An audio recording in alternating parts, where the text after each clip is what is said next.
I'm Becky Dowd, and this is The Journey to Salvation. Join me as we walk alongside real people and hear the unique journeys that led them to faith in Jesus. Today, my guests are Kim and Gary Gustin. Hey, Kim. Hi. Hey, Gary. Hi. How are y'all doing? Good. Wonderful. Good. Life is good. Thank you for coming in today. Thank you. It's late in the day, but you didn't have to work today. No, You it was went a to blessing. Jonesboro and had fun. Yes. I hope. Yeah. Plan on going for a motorcycle ride later on after we're Oh, done good. here. Yes. Good. Well, we'll get through this, and then you can go do that, and you be careful out there on your motorcycle. Yes.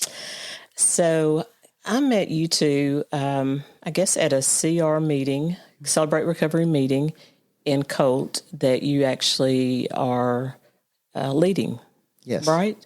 And so I think that's 3 years now. okay. So I think that's where I first met you, and then some of our guys from the harbor are there every Tuesday night. Yes. And I love them. They're great. yes. They're great. Oh, we love everybody from the bridge. Yeah. Everybody's great. Yeah.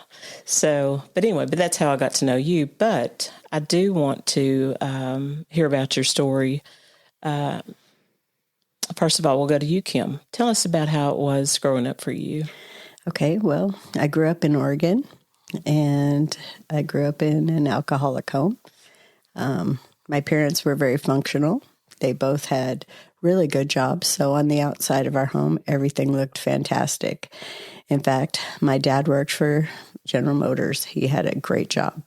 And it's kind of funny because I work at, a plant now. My dad was, up the chain in a plant for GM. So it's funny now that I work at a plant. But we had a really nice home, and it was great. But a lot of things on the inside of the home were not great. And so by the time I was 13, I was an alcoholic. Oh, wow. We had a bar in our house. And so... What age did you start drinking? Well, we had a keg of beer in our family room, and, the plastic milk jugs. Mm-hmm. And I was taking the empty milk jugs, and I was filling them up out of my dad's keg, and I was... Her would have been best friends at an early age. Well, the neighbor kids and I already were, because I was getting drunk, and I was a full-blown alcoholic. Were your parents aware of that? No, but my dad would wonder why that keg was empty so quickly, so, and then along those lines, I was sexually active very early in my life. And by the time I was 15, I was pregnant, and my story is just a roller coaster of bad choices. And I was just a mess very early on. And so there's a lot of things that I just don't talk about. But I graduated from high school, which was an absolute miracle. And then I went on to go to college, and I graduated from, I got my associate's degree, and then I started at Western Oregon State for my bachelor's. I did not finish, but I got married, and I had 2 more children, and then I had foster children, and I still was doing drinking, but I was functional. And then I made bad choices again, because once you don't deal with trauma, once you don't deal with things in your life, it comes back. And so I made really bad choices and ended up losing my children. And just my life became another nightmare again. And I ended up losing all my kids, getting arrested. And this time I started methamphetamines. And I had no hope, no nothing. And so I ended up running away at this point after I had lost all hope, all everything. And I went to Arizona to get away. And so when I went to Arizona, I ended up going to prison for a year at that point. And that's when I met Gary, was not long after that. So, Gary, that brings us to you. Tell us about your upbringing. Well, I was born in Palmdale, or in California. I was raised in Palmdale. I was raised in an alcoholic family. My brothers and sisters were not around. I'm the youngest of 7. My next older brother is 9 years older than me. But my mom and her boyfriend drank consistently every day. And at the age of 3 years old, when she got together with him, he used to start beating on my mom. And so that, from a 3-year-old, that's pretty traumatizing.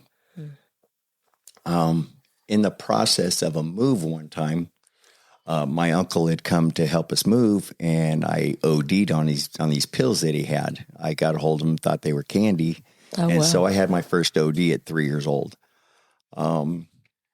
Anyhow, so life moved on. And as I got older, I used to interject in between the arguments, and pretty soon the beatings became more on me. Personally, I thought, I'd rather him hitting me than hitting my mom. How old were you when you intervened in that way? I was probably 8, 9, 10, right in there. Yeah. I was pretty young. We moved to Montana when I was 12 years old, and I met this gentleman, and he started teaching me and a friend of mine martial arts. And I was like, I had a plan that I was going to put an end to this. And when I turned 16 years old, my time had come. And anyway, I went after him. My brother pulled me off, and we left state. We went back to California. When I came back to California, I lived at my sister's house, and her husband was a LAPD. Lived with them, and I got in with the wrong crowd again. Just continued smoking weed, and was introduced to methamphetamines, and absolutely fell in love with the drug. I didn't feel anything. Like I said, I didn't care about myself. I didn't care about anybody else around me. The cops ended up arresting me one time at school, took me home, and my sister kicked me out of the house. And I get it now. I understand, because she didn't want me to influence her kids. And I probably would have. So here I am at 16 years old, out on the streets on my own. And, how am I going to make money? Well, I wasn't smart enough to keep a job. I wasn't steady. So, I just did what I had to do to survive. As I got older, I started dealing drugs, got arrested multiple times, did multiple times in county jails and stuff like that, and just lived that life for many, many years. I ended up getting married. We split up. I moved to Colorado. I violated my probation, and they expedited me back to Arizona, and that's when I did my first stint in prison. And all that did is teach me how to be more of a criminal. How old were you at that time? Wow. I was in my 30s. I was probably like 31, 32. I had little dabbles. Like, I'd go stay at my sister's house when I was younger, and she would take me, I'd go over there for the summer. She would take me to VBS and stuff like that. So I had little encounters of God, but I was there to play. I wasn't absorbing anything. Even in prison, my first stint, I would go to church to get out of my cell, and that's where I could meet other people. We could do our talking. I could do my little hustles, whatever I had to do. But again, God's word never comes back void. So I get out, and I'm doing good for a while, and slip up into the same old stuff again. When times get hard, people like myself go back to what they know. You know what I mean? I knew how to make money, and I knew how to do it quickly. So that's what I resorted to. I thought, let me back up. I started drinking thinking, okay, well, I got this handled now. And, just one thing led to another. And before I knew it, I was right back where I started from. I ended up getting in trouble again for multiple different things. Ended up going back to prison. And that's when I was introduced to this new religion to me called paganism. And, what they did is they believed in multiple gods. And, most people have watched Marvel comics, Odin and Thor and Loki and all of them. So that's what I believed in. But there was always something in the back of my head saying, well, if they're controllers of these different attributes, who controls them? Mm-hmm. And so I never put my full faith into that. And I thank God now for that. So for quite a few years, I practiced this paganism. And how do you practice paganism? I practiced the rituals that they did, like at Christmas time, where everybody else is saying Christmas, we said Yule. We went out and burned our logs. We would go out there and do chants and pray to our gods. Just depending on the different seasons, what God you pray to, and different things like that. A lot of the skinheads are into the Asatru and that kind of religion stuff. Mm-hmm. They wanted to recruit me, but I didn't see that lifestyle as my own. Although at the time I was very racist. Mm-hmm. And then after I got out of prison the last time, when I went in for the last time, I was like, you know what? I'm going to make some changes in my life. I had given myself 6 months to get my GED. I did that in 3 months. I took some college courses in construction tech, and instead of getting into trouble and everything else, I kept my nose clean and worked myself down to a level 1 where I could go out on an outside detail. Mm-hmm. And so when I got out of prison, I had money and was able to buy a car and clothes and things that I needed. And it was during this time, 'cause I was doing pretty good. I was doing my meetings. I was doing all the things that I needed to do. I had a solid job. And you were still in prison? No, I got out of prison. Okay. I worked at a place called Hickman's while I was in prison, and they take so much of your money. They give it to you every couple of weeks. They put the rest of the money on a retention fund for when you get released. Okay. So when I got released from there, I was at a halfway house and I was doing well. Like I said, I had a job. I was doing the things that I needed to do, going to meetings. You're talking about like AA meetings? AA, NA, CA, all the A's. All the A's. All the A's. But there was always something holding me back. I never understood the God concept. They never explained that. They said, to believe in a higher power greater than yourself. Well, this chair could be the greater power. I trust that when I sit in this chair, it's going to hold me up. That's what they teach you at the AA meetings. At the AA meetings, yes. So one day I was on my way to an AA meeting with a friend of mine, and we passed this girl that we knew, and Kim was with her, and we get to the AA meeting, and I said, this is a meeting I'm going to miss. And he's like, what do you mean? I said, I'm going back. Yeah, sure did. But it was fine that he did. But the thing is that I was full on in addiction at that point in my life.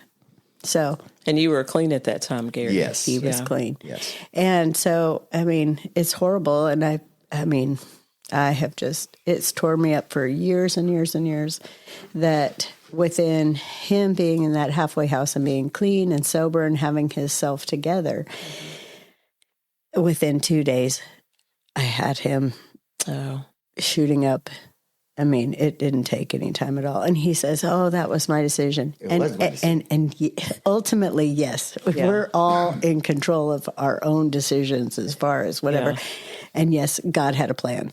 Mm-hmm. I get that, but you still felt responsible. Absolutely. For that. Yeah, absolutely. And I was responsible for that. I take responsibility for my actions, which that's not something that has been easy for me ever in life, to take responsibility for my actions. But I do take responsibility because it was my fault. Yeah. And so we were off to the races in Arizona in a whirlwind of garbage for a long time, until I left Arizona. I left him there because he was a cheater.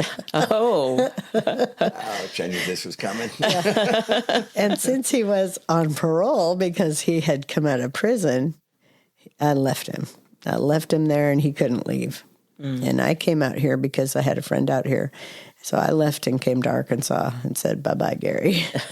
I was only going to, and I think we were together out there, 6 or 8 months, maybe longer than that. It wasn't very long. It wasn't very long. And so I said, goodbye, I'm going. And I packed my stuff up and I came out here. And then we still talked to each other all that time. So how was your drug use, I guess, and going after she left? Well, I went back to the halfway house, a different halfway house, and I stayed there for as long as I could. And then, I slept in my truck for a while when I got kicked out of there because I had no control over my addiction anymore. And I even tried to get violated to go back to prison so she would know where I'm at. Okay, there's no way of me cheating here because I'm with nothing but a bunch of guys. Yeah. And now all they did is stick me on extensive parole. And it was like, oh, no, here we go. This backfired. But I ended up completing your parole. I ended up completing my parole. And the day that I got off parole, I had my motorcycle loaded up in the back of my truck. They signed my papers, and off to Arkansas I came. Yes. And I was clean and sober by then. I was clean. So by the time I get to Arkansas, it was reversed roles. She was clean and sober. I was not. And so I influenced her, and we were off to the races again. So you set up the little tit for tat thing, know. Well, Why do you think that is instead of, the other way around? Right. Because we were lost. That was number one. Yeah. It was just a mess, and we were just not.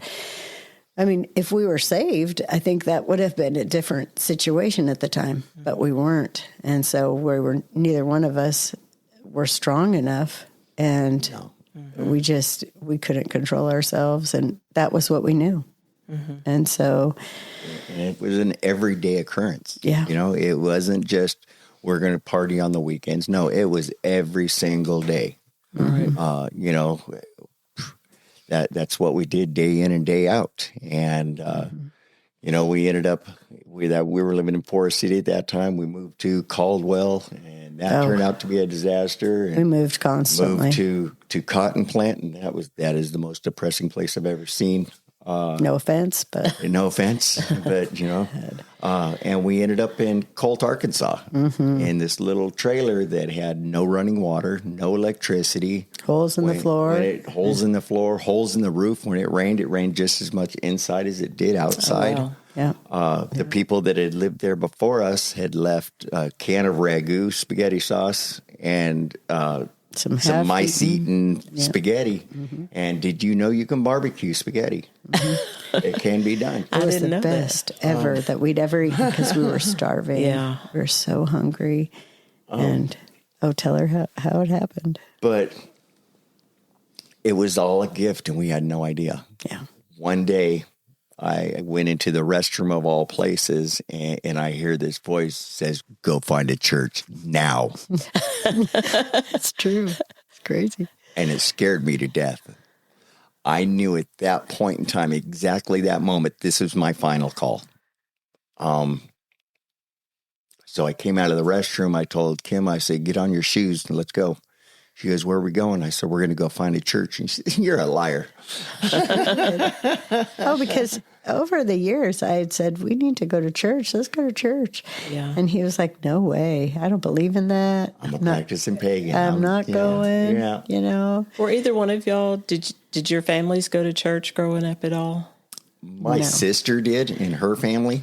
I don't know about the rest of my brothers and sisters. I don't believe so. Yeah. My grandma, who is going to be 100 at the end of this month, she had prayed forever and ever. And I've been able to see her since I've been saved. Oh, wow.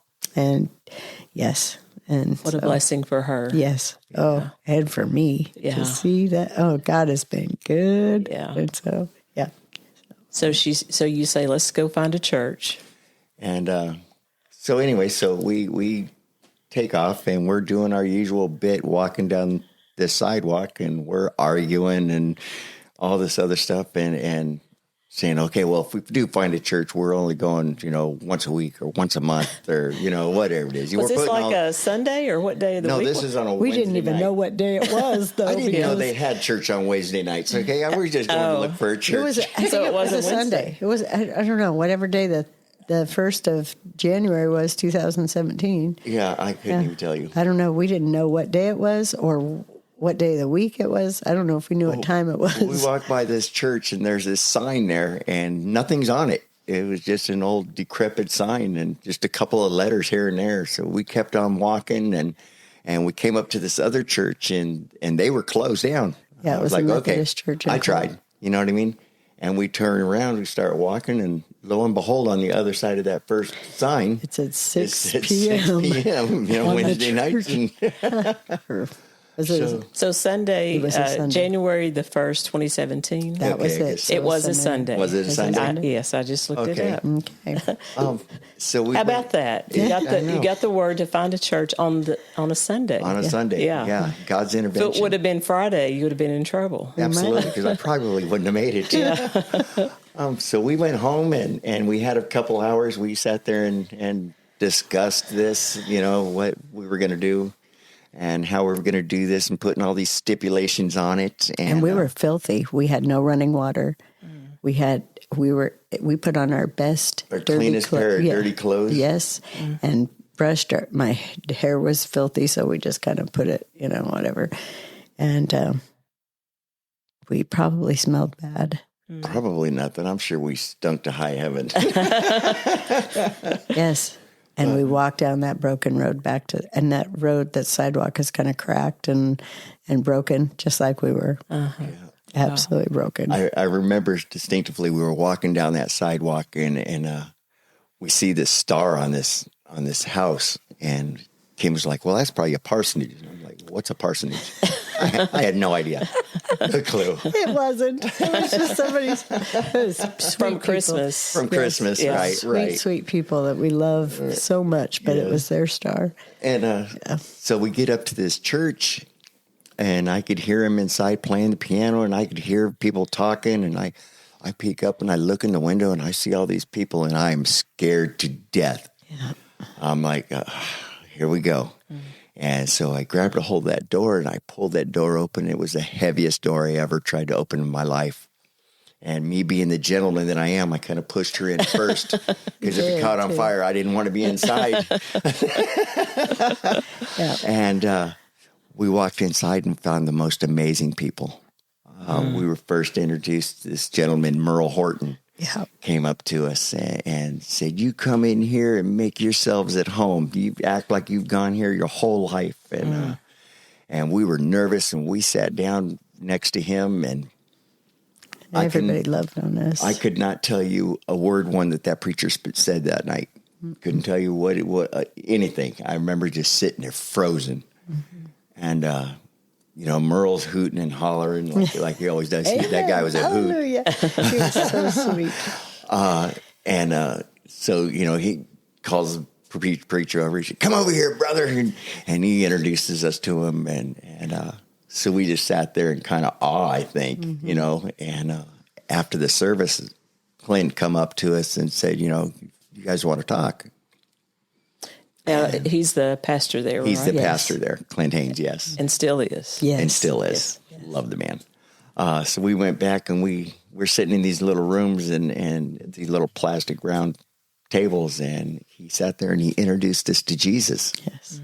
And, he told us, that if you confess with your mouth and believe in your heart that Jesus is Lord and he died for your sins and that he was rose from the dead, that you too shall be saved. And so I just started pouring it out. Everything, all the hurt, all the bitterness, all the anger, all the, all this stuff. And I have no idea how long we were there. I don't know. It was a long time, though. I'm sure it was quite a while because I had a lot to spew out. And, he lovingly just, accepted us and told us, well, welcome to the family. And I was like, wow. And it was amazing. Yes. Life has never been the same. It has not. We went home literally before this. She would tell us, you got to sleep on the other side of the bed because you keep waking up on the wrong side of the bed. Yes, I did. And we would swap sides because we fought so much and we were so grouchy. And afterwards, it was so much relief. Yeah. The anger and the bitterness all was gone. Yeah. And let me ask you something. Some people think that somebody that may not be a believer may not know the power that the Lord has to do that, to change you from what you were to who you are.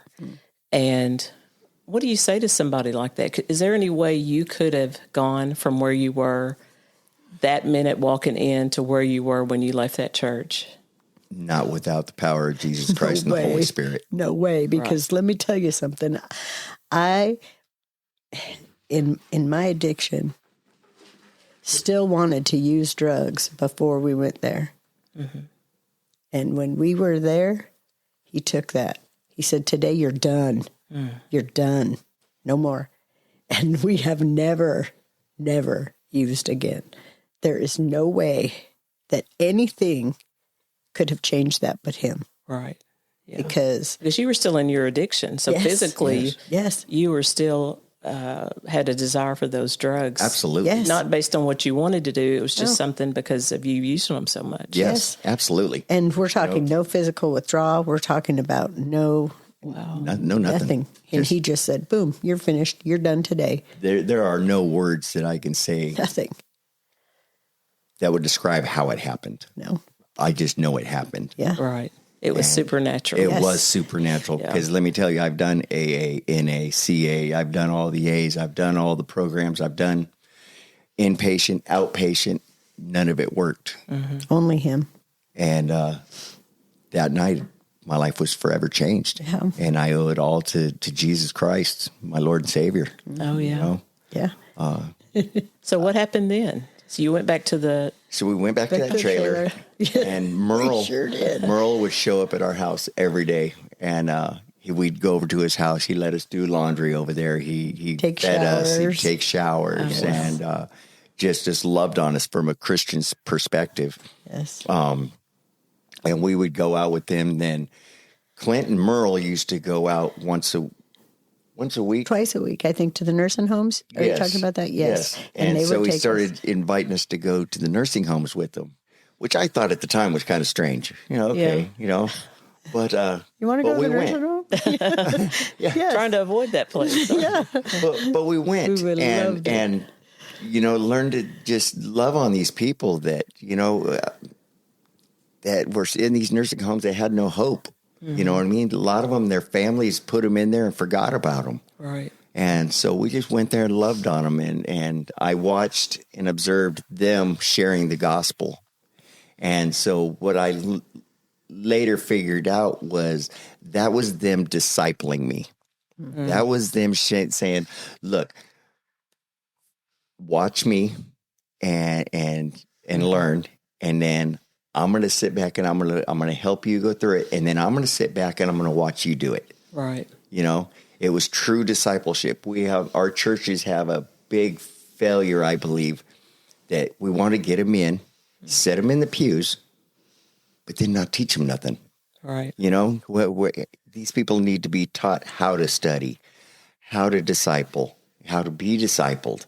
Because the Great Commission says, go and make disciples, right? Absolutely. Not go and share the gospel. Even though that's, what you're doing. Yes. But making disciples is something totally more than that. Absolutely. Absolutely. And so that's what we try to do. We go out, we tell our testimony, and, we got the CR going. We understudied under a gentleman named Wayne Wooten, who I have nothing but the utmost respect and love for. Yes. And, he had called me. This is a kind of a funny story. He called me up and said, hey, I've talked to your pastor and a few other people, and they said you'd be a good one to take into the jails to minister to these people. You ain't getting me in no jail. But little did I know that God had been preparing me. And so, I put him off till the end of the year, and the new year started, and I started going into the jails with him to minister to these men in there, and it was amazing. It was great. And the best part was I was able to walk out and hear the door slam, and I was able to go. Yes. But it started up something in me that, look, I need to take what God has done for me and share it with other people's. I can take my life and my bad choices and try to steer somebody else in the right path. Right. So then we ended up starting Celebrate Recovery, and, we get in the ditch with these people. Right. A lot of these people are going through some hard times, and they don't see the way out. They don't understand that, it takes change. It takes work. It's not easy. But God never wastes our pain. He never wastes it. He doesn't. And the thing is, I think, is what amazes me all the time is how when you do get in the ditch with people, God will do some amazing things. And he sends people that will get in there with you. That's what's so cool about CR, I think, is that, like the Bridge, they are so faithful and so amazing. I've seen them come alongside people that it blows me away. And our church, how they come alongside and they get in the ditch, and all the other recovery places and other churches. And we all are like a big family. Hey, you need this? All right, I'm there. You need this? Come on, let's go.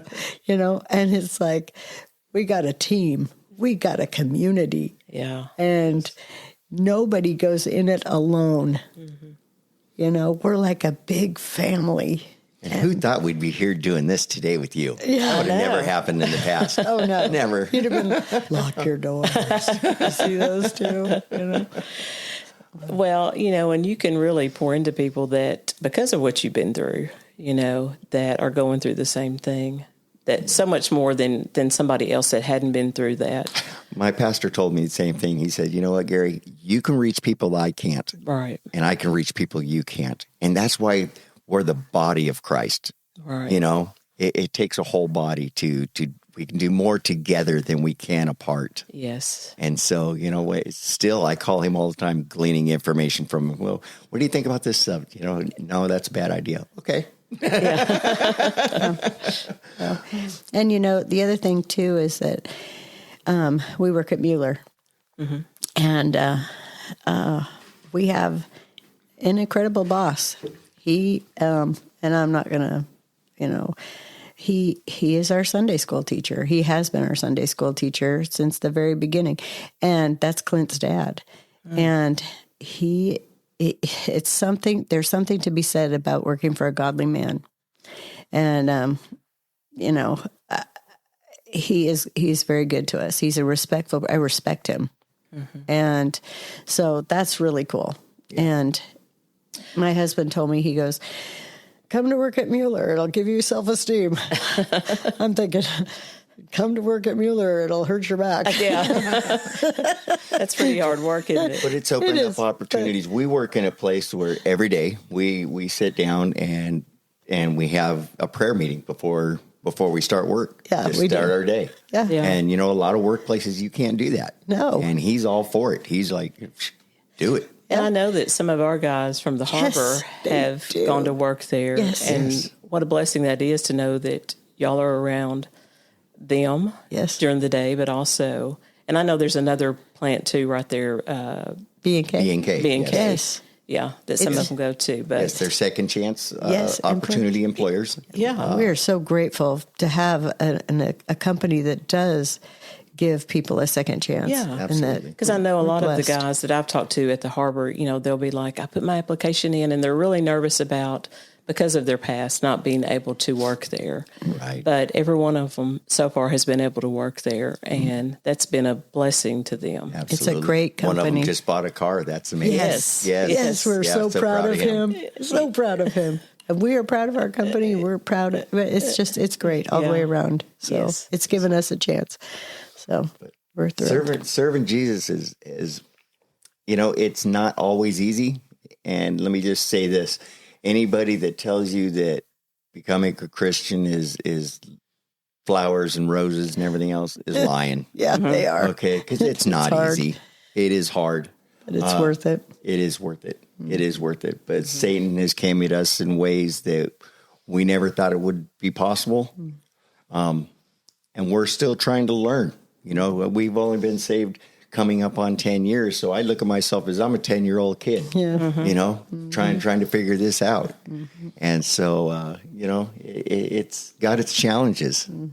So Let me ask you something. So the guys that you get to know, or the people, not necessarily just guys that come to the CR meetings, how are their lives different in their drug use, alcohol use, maybe than the way it was back when you two were involved in that lifestyle? Look, now, because our Celebrate Recovery is faith-based. It is Christ-based. And so they are hearing the word of God at every meeting. So you can't help but, if they go back out and use, they're going to think about that. It's got to pluck their heart in some way, some fashion or another. I'm thinking that she might be asking about the difference between drug use when we were using drugs and how dangerous it is to be using drugs now, because fentanyl is on the streets now, and fentanyl was nothing on the streets when we were using. No. Now, if you use drugs, the next time you use it could kill you. And but I don't know if that's what you were talking about. Yeah, I was. Yeah. So how do you think, are people that are using taking that more seriously, or just because in their drug use, it doesn't really matter? They should be. They should be, yes, but I don't think they do. I am now on the fire department, and we carry fentanyl everywhere we go. I got it in my truck right now. Or not fentanyl, Narcan. Excuse me. Yeah. Please don't carry that. But you know what? I've come up on scenes and they got the needle in their arm and they're out. They're done. And I don't think that they realize how dangerous this drug truly is. Right. Until it's too late. A lot of them, they have Narcan right there, but sometimes it doesn't work. You know what I mean? It just doesn't. They can't. It's too late. We've been to Narcan trainings. In fact, we've been to 2 or 3 of them, and it's so scary. I can't emphasize on how dangerous it is today. Yeah. But these people are just, they're broken and they're searching for something, and they're not going to find it in a needle or a pipe or in a bottle or whatever their drug of choice is. There's Jesus will come and fill your heart. Everything else is just a Band-Aid. It's time to rip off that wound, face your traumas, and deal with it. Yeah. At some point, we all have to be held for our own sins, our own accountability there. Well, and like you said too, Kim, and I think Gary, you're probably think the same thing, is you have to address those past traumas. And I know that one of the CR meetings I came to, I don't think at that meeting they were talking about, but there was going to be a meeting not long after that at one of the other places that does CR, and they were going to talk about that sort of thing. And so would you say most people that are, I don't know if you would say most people, a lot of people probably have that past trauma. Trauma is different for everybody. Okay. Mine was a physical abuse. And then the drugs and alcohol was just a Band-Aid on it. Somebody else's trauma may be something totally different, but you need to address that trauma, whatever it might be. Because it's under the surface there. It truly is. It's affecting things in your and life. what goes on in our mind is what's going to go through our heart. Yeah. You know what I mean? And then, we're just. I believe it all. I mean, most of it stems from trauma, the drug use, the alcoholism, or whatever. I think it does a lot of times. I don't think 99% of the time. I don't think somebody just goes, "Oh, I want to become a drug addict." Yeah. I think there's some kind of did underlying. my testimony at a youth rally just not long ago, and I sat there and said, "All right, so how many of you here wanted to become a drug addict when you grew up?" Nobody raised their hand, thank God. Yeah. But none of us thought we were going to be there. Right. You know what I mean? It's just something that happens over time, and then you get introduced to this, and hey, this feels good, and then you just start running with that, and before you know it, you're numb. Right. And I think a lot of the testimonies that I've heard, it starts with, I started hanging around with these people. Yep. Sometimes Those people. Yeah. Sometimes it might be you that initiated it, but a lot of time it's those people that you choose to be around and what they're doing. Yes. Absolutely. Yes. Absolutely. And before you know it, you're that person introducing somebody else. Yeah. And by then you don't even realize it. Right. And it doesn't always stick to, I'm going to drink, it's usually, weed and alcohol, and then moves on to different things, right? Sure. It's usually not just one thing. Sure. Well, I mean, for me, it was like, well, okay, I've partied all night and I got to go to work, right? Some function I got to go to. Well, here, try this right here. This will keep you awake for the day. Yeah. And Sounds then you're good. off. Yeah. Great. Yeah. Hey, now it's been 2 or 3 days and I need some more to keep me to go through the next day or two. Yeah. It doesn't end, does it? No, it doesn't. It's No. just a vicious cycle. Yeah. Yes. Thank God it does end, though. It can Yeah. end. It can. And it does with It can. Jesus. Yeah. Thank goodness. So where do you see yourself in the future? I know that you are part of the doing the Celebrate Recovery meetings on Tuesday night at Colt Baptist Church. And do y'all have another ministry you're part of? We're hoping to start up drive-through prayer again this summer. Tell me what that is. Well, we're going to dust off our signs and bring them out. We throw out some tables out there. And, it's kind of intimidating when you go out alongside the highway with your signs and say, "Can I pray with you?" I used to hide behind the sign. But there's something about it when cars drive through. It's kind of like McDonald's. Yeah.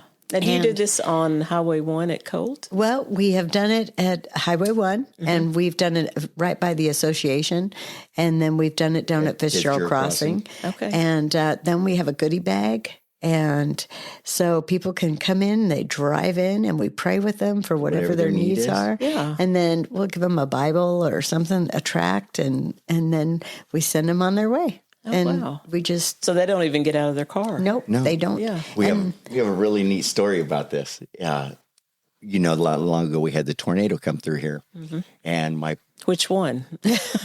Seems like we've had a lot the last few years. the one in 23, the one that actually the hit big us. one, yeah. the big one. And my pastor and his friend were going around. They were going to these people's homes, and they were talking to them. And Clint said, "Well, can I pray for you?" And this lady kept saying, "Well, I know you from somewhere. I know you from somewhere." And as Clint started praying, she's like, "I know." Clint had come to one of our drive-through prayers, and we prayed with this lady about getting her family back together and then get into church. He goes during this tornado, right after the tornado, he goes and he talks to them, and it's the same family, and this tornado brought their family back together. They started going to church. Oh, wow. I was like, amazing. It was so cool. Wow. Yes. So, but I think, we've been praying about this for a while. Lord, whatever the next thing you want us to do, the answer is yes. Yes. Yeah. We've been saying, whatever it is, God, it's fine with us. We're ready. But we're just, we're waiting. We're waiting. We're waiting for that push. Yeah. Right. We're swapping, the swap. It's, now I'm nervous. So Surrender. Surrender, wait, avoid sin, and wait for his push. And so we're just digging in the Word right now. We're doing a study. We're in the mornings, we wake up and we pray together. We do our Bible studies. And then we're just working on the abide. And then at night, we do another Bible study together. My husband, he does this. He prays over me. And I just absolutely love that. And so we're just waiting on the Lord. So, well, I know that the guys from the harbor that go to Tuesday night CR just love going there. yeah. They just really, really enjoy being there and being a part of that group. And we love them They're too. great. It was awesome. We had Zach come and he got up there and did the 8 principles with us by memory because he can't read. Right. And Because he can't see. He can't see. I was so impressed. I was like, wow. We're going to have dude. to hit him up again to do I know, those right? again. Yeah. I know, right? We tried to get him to do the 12 steps, but I think that was a little much for him. I know. He doesn't get cheat sheets. No, he Like does we not. would. I know, That's right. I'd be writing them you on can't my see him up on the board. Yeah. Well, do you have anything else you want to share with us? You know what? Here's what I tell everybody that I've come in contact with that's hooked up on drugs and everything else. Give God 1 year. Okay? If he does not change your life dramatically, you can always go back. That game's still out there. But if he give him a solid 1 year and give it everything you got, and I promise you, your life will change. And really, all he needs is 1 minute. Doesn't Yeah. That's he all it does. truly he? needs. Yeah. But- Yeah. That's all he needs. Yeah. But we feel like we can't. Right. We need more time than that. Absolutely. Yeah. And But for you, it was what? The time you walked into the church. Yep.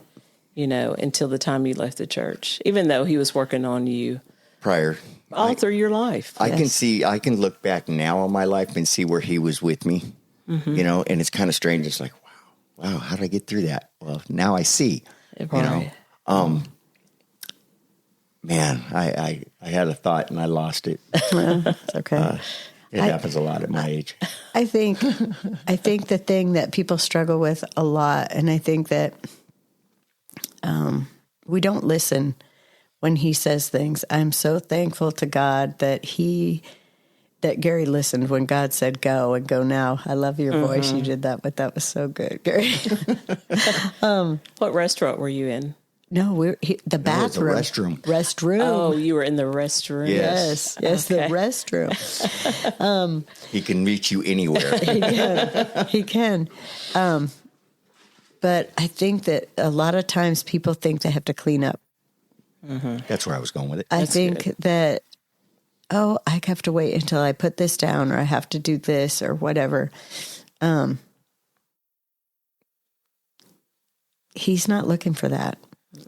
He will take you just as you are. He loves you just the way you are. Just the way you are, just in the middle of our brokenness, our addiction, our dirty selves. And he loved us just like that. And he didn't care. And he doesn't love us any more today than he did that day. No, on our worst day, he loved us so much. And on our best day, he loves us exactly the same as the worst day. Right. And I love my husband so much. And I'm telling you, we fought so badly before. And, we've been together 15 years now, married 10 this year. And that is an amazing thing.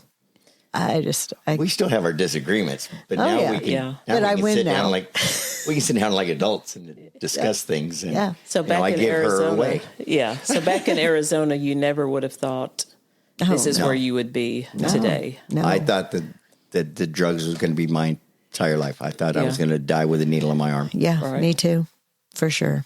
It was death, Yeah. absolute death. I was going to die in my sins, a junkie in the ditch, for sure. Wow. Yeah. Yep. Do y'all have a favorite Bible verse? Yes, Isaiah 41:10.